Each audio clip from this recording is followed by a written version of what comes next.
It can be a bit frightening, something you don't know. You need a little enlightening, it'll make you grow. Hey friends, good evening, happy evening, and today we have our new friend, young friend Anagha, and she's joining us from the US, and she is the young ambassador for Pure Foundation. And apart from this, she has recently been awarded from Daily Point of Light Award. So this is the presidential award in the US for especially for volunteering for some of the NGOs or charity related stuff. So thanks a lot, Anagha, for joining us on this particular show. Thank you for having me. It's such an honor to be here. Honest, this is my first live interview, and I'm just so pumped up and excited for this. Yeah. So Anagha is 14 years old, and she is in the ninth grade in the US, and she's been traveling across the world, creating awareness about period poverty. She has been confidently talking about menstrual health. The best part I personally like about Anagha is a lot of us have been doing this particular activity about creating awareness about menstrual hygiene at schools. What Anagha does is she is at the same age group. So the kids feel very comfortable while talking to her and while listening to her because she is in a similar age group. They understand what is the experience they go through. So she's been traveling across the world, including some of the developing countries and India. She's been traveling without her parents, alone, along with some of the volunteers and leaders of Pure Foundation. So it's almost like a solo travel on a mission to create a lot of positivity across, a lot of awareness to schools which are in need, especially public schools. So how is the overall journey? I would get to that particular point, but audience who are listening to you would love to know about Anagha. So where are you from? What are your interests? What does Anagha, like, your hobbies and stuff? And then we'll get into Pure. Well, I'm from St. John's, Florida. I was originally born in Wisconsin, Madison, and how I've grown up here. And currently, I'm 14 years old. I'm in the ninth grade, and some of my hobbies and interests in school would be journalism, writing. I just am very passionate about the arts. Not so much about the maths, but And some of my interests would be music, definitely, because I've been playing piano for 6 years now, and it's just so amazing, and I'm still in love with it. And I took up the flute about 3 years ago, I'm pretty sure. And I've just been working hard and hard at that every day, trying to get better and better. And I also do a lot of poetry. I recently submitted for a contest for Peer called the Peer Thinkers Contest, and I got second place. So yay! Wow, super. And thank you. And then what else? So I also draw a lot. I have stacks and stacks of sketchbooks that are just filled with some bad drawings, but some really, I feel like, are good drawings that like really embody who I am. Because when you can't express through words, you express through art. And what else? I have a dog and I love him and I talk about him way too much and he's a poodle. I love him so much. His name is Knight. And I have a very loving family, a very big family, especially in India, which is why I first started traveling to India, is for my family and for my grandparents and my uncles and my aunts, just this huge, big, interconnected family. And I feel like I wanted to transfer that family vibe when I got to the schools, and I wanted to really connect with the kids. So that's about me, yeah. So how did Pure happen? Why you decided that you will join this particular mission to spread awareness? Well, at first, my mother, she is the CEO of Pure. She founded the whole thing. I was there when she made the name, and I was like, oh yeah, that's pretty cool. Wow. But at first, I was a little apathetic to it because we all know we don't want to be in our parents' shadow. But then some of my neighbors, they started becoming a peer, and I just was like slowly transitioned into it. And I really tried to not be like overshadowed by my mother, and I tried to be my own person and pure. So I feel like that transferred over nicely. Okay. So why this particular topic? Because this is something which is like sensitive. Girls at your age, common girls at your age, generally hesitate to talk about such topics. So why did you boldly, pick up this particular topic and travel across the world? Well, I feel like when it comes to period poverty and poverty in general, it's something that we all experience at some point in our lives, and it's just a real evil that we have to confront at some point. And I feel like I confronted that at a very young age, as I've been surrounded by charity and poverty in some circumstances. And I feel like it's my duty, with the privilege I have, coming from such a well off family, that I have to give back. And I have to show the world that this is happening. This is something that we can change. So I've also heard about books to Bharat. I mean, this is one of the initiatives. I personally love the way it was transferred. So, can you talk a bit about how was your contribution and how did you feel it went overall? I feel like, well, I was very young when this happened. This is one of the first projects I took up with my brother. He is also a ambassador for Pure. And we just had so many books just boxed in our house. And we were like, what do we do with this? We have to put this somewhere. And so we took it upon ourselves to fill our suitcases with books on top of books on top of books on top of books. And we delivered them to schools in India so they could have libraries just there. Because we take for granted simple things like libraries, like just a room full of books would just amaze so many kids, and no one hesitates to think about that. Yeah. So, what were your favorite books that you had to give away because of this particular initiative?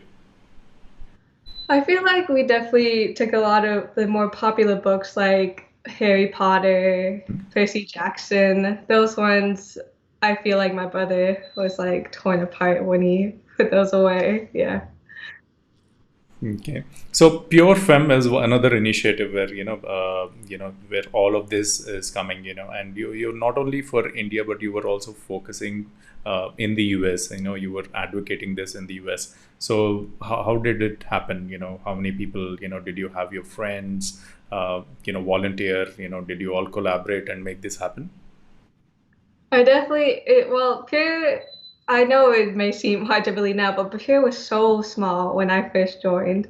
There was just like 3 or 4 chapters across the US. Mhm. So in Pure Fem, it was just me and my brother just trying to figure out what is happening. And our first connection with the global sphere of period poverty was in Ethiopia, where we were contacted by a separate nonprofit that also worked there, and it just was such a culture clash for us because we knew about India. We've always traveled to India during the summer, and it just struck us that everywhere in the world there's period poverty. There's always injustices that we have to take upon ourselves. Yeah. Okay. So what was the cultural difference that you find? You've been in India. You've been traveling to India frequently. So over there, did you find something which is like completely abnormal, or the way or the style of how people operate, or any awareness gaps that you found there? I feel as though, definitely in India, in the more rural communities, they have such a stigma around not only tampons but pads in general, and they use napkins, they use plastic bags, and we have to explain to them that how that's not sanitary, that's not healthy, that they have to take care of themselves, and that because they take care of themselves, they'll be able to get a better education. This all ties back to education, everything we do in Peer. Yeah. So, when you go to these schools and talk to them, so how is the approach? What do these girls come to you and ask questions? As to do they come out and disclose what actually they go through? I feel like, surprisingly, these girls are so open and they're so curious about these new things, especially about us, because I, for one, do not know uh, any languages like Telugu. I'm just have such a cultural disconnect from India in general. But they still come up to me, they still talk to me, and even though sometimes I don't know what they're saying, they just like embrace me, and it really is just such a such a warm feeling to have them just look up to me because I'm just talking. Yeah. So the biggest advantage is the age difference because they're in the similar age group. So what are the common issues they come up and ask you, say, or discuss? Do they also come up saying that these are the other challenges which we face in the school? Or did you come across any such instance? I don't feel like I come across any instances where they talk to me about such personal things, mostly because I'm a foreigner. I can't really understand them, but they do. There was one instance where I went to a school in a more rural community. I think that we took 20 minutes to just drive there from the city. And when I got there, I tried my best to talk to them, but my broken Telugu is just very saddening. But when it was all over, I walked downstairs, and then a crowd of girls just ran up to me, and they took me by the arms, and they just just pushed me into the classroom. They just started talking to me, and I tried to respond as best I could. But they were just had the biggest smiles on their faces, and it was just so like enlightening to see them so happy and so fulfilled, and it just really made me appreciate what I do. Yeah, I think when you're struggling with the language, they also understand what is the purpose you've come here, and how much effort you're putting to explain that. So Yeah, thank you. It really is just so because in America we kind of treat those who everyone's expected to know English. It's like it's the second language. Everyone learns English. They go to America. They have such a wonderful time here, and I feel like I need to take it upon myself in the years in the future to learn more of my own language from my own country. So when you're visiting schools and orphanages, it might be very heart touching sometimes, and sometimes you feel you might get low, when you see things are not happening the way it should be. So how do you control these emotions and still go forward with your mission of creating awareness to one next school, to the next school, to the next school? So how do you do that? How do you personally manage these emotions? Well, my mother, she's been a big influence in my life, and she's always taught me to understand but not bring myself down because of things I cannot control. She's always taught me to give, but not expect to give everything I have, my soul, my feelings up just because I can't help everyone, because no one can help everyone. That's why I want more and more people to come alongside me to help me so that we can help as many people as possible. And that's always been my goal, is to spread awareness, to spread more positivity and more education so more people can take it upon themselves to help others. Uh, any specific incident where it was like very heart touching for you, and you felt really nice the way they responded back to you, or they've taken actions based on what you've done? So where after coming back or after couple of weeks or months, you felt, yeah, the purpose was done, the entire efforts that you put in is working out. Well, there was this specific orphanage. I forget the place where it's from, but it's not too rural, but it has about 20 to 30 kids in it, about some super young, some about to be in college. And one day, it was very late at night. We might have been a little hallucinogenic because of all just like, it felt like a fever dream almost. Because went there, it was my first time in an orphanage. And I just saw these kids just smiling, and they were just so social with us. And especially my brother, he was just freezed up because everyone was trying to talk to him. Everyone was surrounding us. And by the end of the night, we had dinner with them. We served them rice and papu and all that stuff. And then the next day we came again and they were studying, so we couldn't really go inside again. But I always felt like that place was very close to our hearts because we really talked to these kids and learned that about their dreams, about how some of them wanted to be cricket players when they grow up. It was really touching, really. The best compliment that you have received from some of these kids or the teachers? Best compliment, wow. I just compliment is that, to be honest, I never thought I'd come into a position where people are like running up to me or people are like interviewing me almost. It's really just so heart touching for me, and it's really just been mind blowing over the past 4 years. When you look back the last 4 years, how do you feel?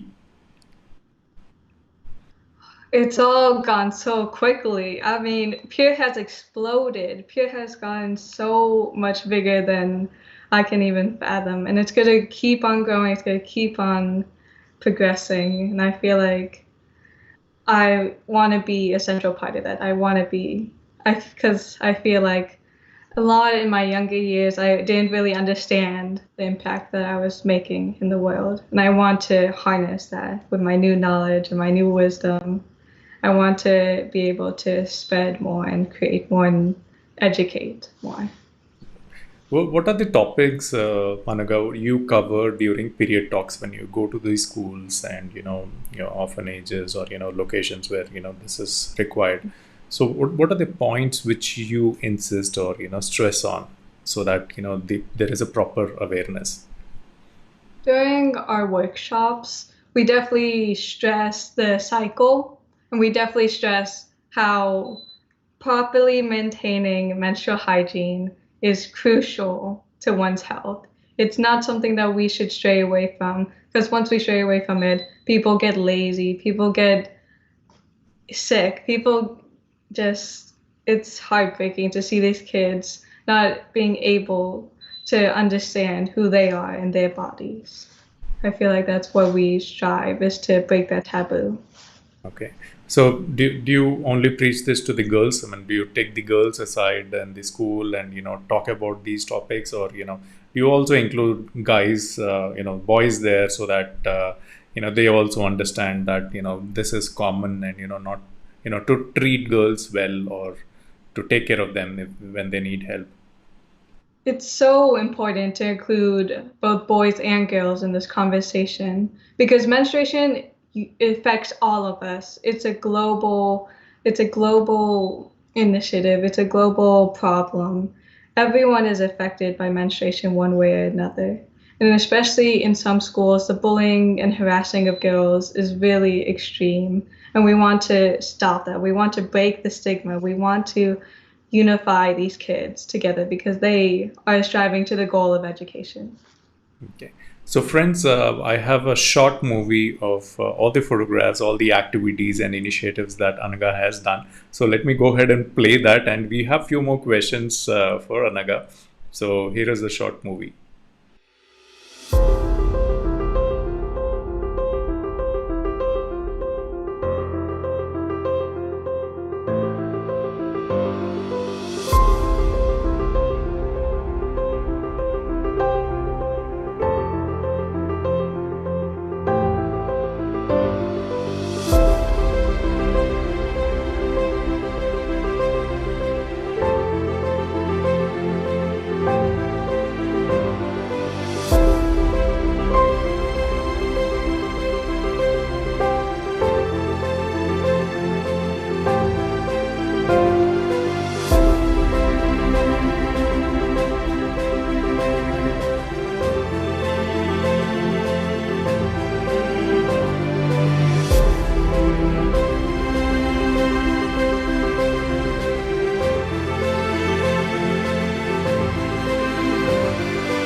We are back.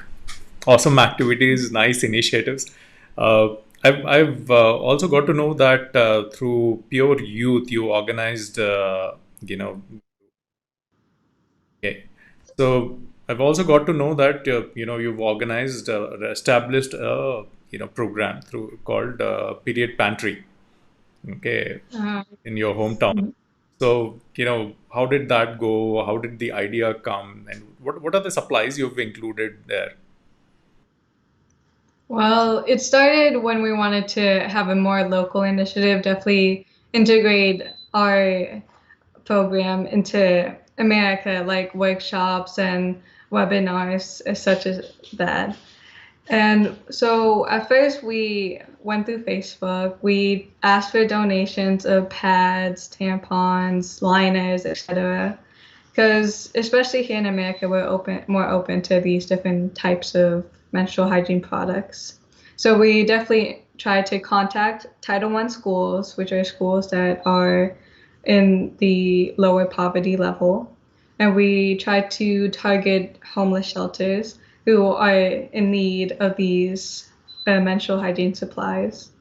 And so we had boxes on boxes on boxes of these pads and tampons and liners and just sitting in our living room. And we just delivered them out to these Title I schools and shelters so that they could get what they need. So we also have some compliments and comments rolling in. So we have Ashu who's saying, "Welcome, Anagha. Great to see you. Lovely session." And he's also saying, "Anagha, best wishes to you. Do many more miracles in future for your entire life." And we have Sandhya Garu responding to it, saying that we too wish the same. Deepa is saying, more power to you, Anagha. Lata Kopuri is saying, great work, Anagha. Keep continuing to change the world. You have a great role model at home, like mom, like daughter. So yeah, you should be you might be hearing this very often, right? Mr. Shrenik sir is saying congratulations. Sandhya Garu is saying expecting more and more miracles in future. Bless you, Anagha. Haruvi is saying very inspiring. So yeah, more compliments. So keep rolling, keep doing a good job. So there are a lot of things evolving with respect to peer poverty. I think you are there with respect to the first steps of from unhygienic cloths or plastic. They are moving them forward to sanitary pads. Any plans in future where you promote them to menstrual cups? You basically create awareness with respect to menstrual cups, because that's trending nowadays. With respect to nature, and also with respect to the cost, because one of the major issues why rural areas girls don't opt for some of these things is the regular expense of having this or investing in this. So any plans, anything you have in mind? Well, Peer's actually already integrated low-cost biodegradable pads into our workshops. We've already created these amazing programs, and we've created manufacturing plants that hire divorced women, widows, so that they can get a chance to provide for their family, and so that their children can get an education too. And about menstrual cups, this isn't something we've fully integrated into India yet because the taboo is still very real, the stigmas are still there. But we're seeking to integrate this into our programs and just teaching to show that people this is an option. Like in Barbados, which is our newest frontier, we're trying to educate them about menstrual cups, as well in America, which is more open to these ideas. Okay. So India still has this little taboo, as you mentioned. We don't pray when girls have periods. We don't let them sit comfortably at home. We still have, even in urban areas, there are a lot of families who keep their daughters away during this particular period, and obviously there might be a shortage of attendance because of this. So when do you think that we will reach a stage where this becomes very common?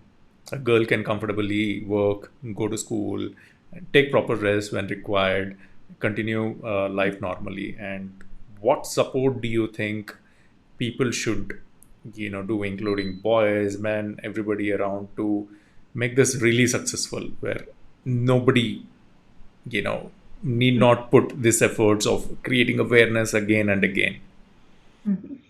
Well, I've definitely seen such a cultural change in India over the past 4 years of my time there.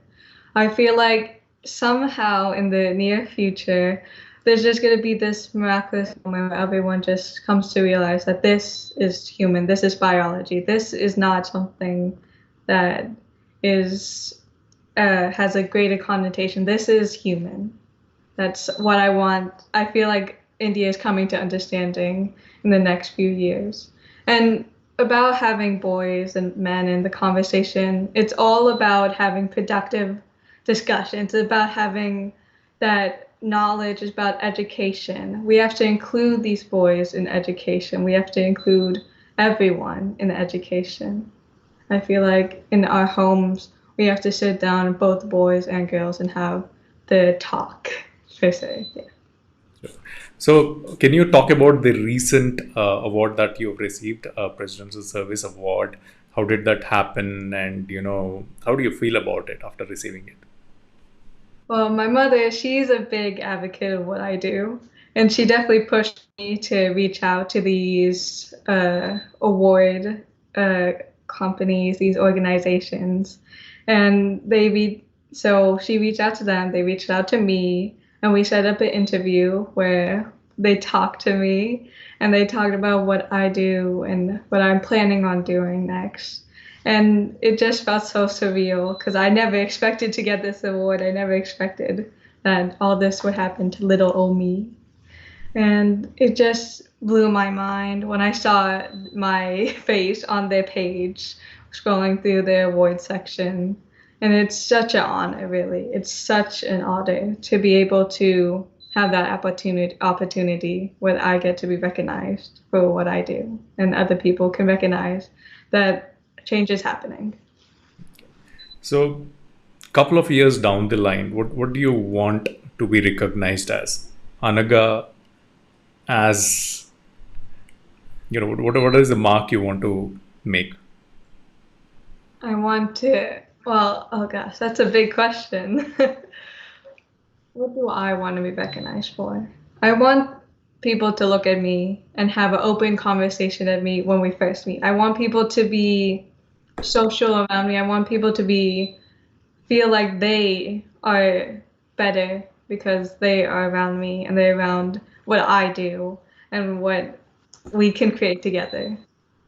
Yeah. So all the best, Anagha. Do well. Keep rocking with the activities which you're doing. And any suggestion you have for friends before we end the show? Be a part of Pure. Just do something. Be part of the fundraisers. Be a part of the movements. Be a part of everything that we do. Because Pure is so magical. It really is. That's my message. Just be a part of Pure. Thank you, Anagha. All the best. Do well, and with the same energy, do visit all the developing countries and create more Anaghas who will help you drive this particular initiative forward. And your friends who are watching this, do connect with Pure. They're available in pureonline.org.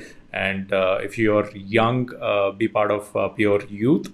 And if you want to contribute either with respect to time, fundraising, or if you want to have a group of volunteers and start another chapter, this is the right time to connect. They've successfully completed 5 years, and they've also won the Transparency Award for being very transparent with all the transactions, all the amounts that they've raised, and how they were distributed across all the projects. So this is the right time. Be part of it. And do connect with either Anagha or Shaila or any of the leadership teams on Pure to, if you have any questions in mind, if anything you want to do it for your city, your town, or your hometown, which needs a lot of help. So thank you, friends. Have a great evening. Thanks a lot, Anagha, and all the best for your team. Yes. Thank you. Bye-bye, everyone. Thank you for coming.